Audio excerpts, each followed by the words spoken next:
2 seconds. That's all you get. Someone just disrespected you in front of everyone watching.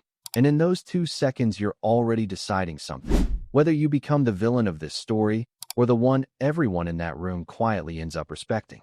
Your face goes hot. Your jaw tightens. Every person nearby just turned toward you, waiting. Whatever you do right now, the room is going to remember it longer than they remember what was actually said.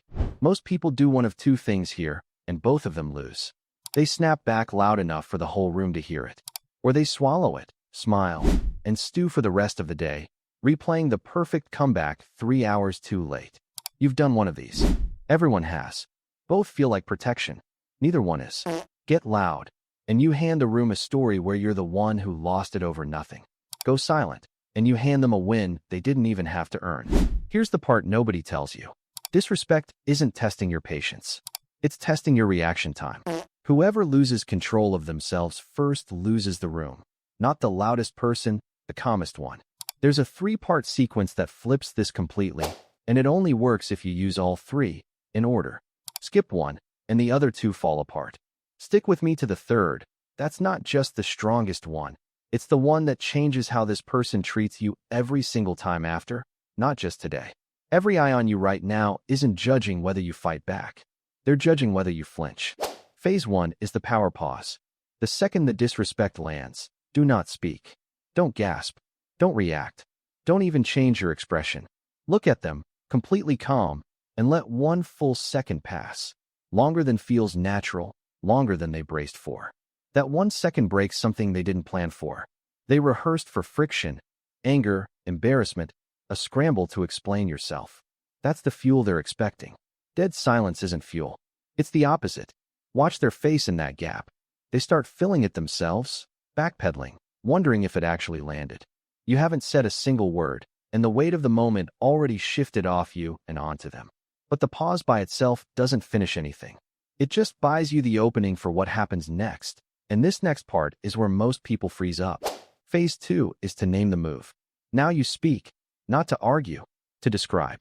1 sentence, said plainly, no heat in it at all. That felt like it was meant to disrespect me. Was it? 6 words that do more work than a 10-minute argument ever could. You're forcing them to either own what they just did out loud or awkwardly walk it back. This works because disrespect runs on a silent agreement. They say something sharp, everyone pretends it wasn't a big deal. It slides by with 0 cost to them. Naming it out loud breaks that agreement completely. They can't call it nothing later. You already said the true thing first, and now they're the one left holding it. Which is exactly what makes Phase 3 hit as hard as it does. Phase 3 is the clean exit. This is where most people fail because they can't resist adding a second sentence. Don't. 1 short, level line. I'm all right with who I am. That must make me hard to rattle. Then, before they can respond, turn and continue on. Not storming off. Just walking, normal pace, like the moment already ended, because you're the one who decided it did. A person who waits for a comeback is still fighting for the room's approval. A person who simply walks has already decided the room doesn't get a vote. And that's the exact moment they stop seeing you as an easy target for good. Remember those 2 seconds at the start? This is what fills them now. Not panic. Pause. Name it. Walk. You were never negotiating with the person who disrespected you. You were deciding who controls the room when something goes wrong. Respect was never something someone else could hand you. It was something you quietly claimed the next time someone tried you and found out. Too late. You weren't the easy target they were counting on.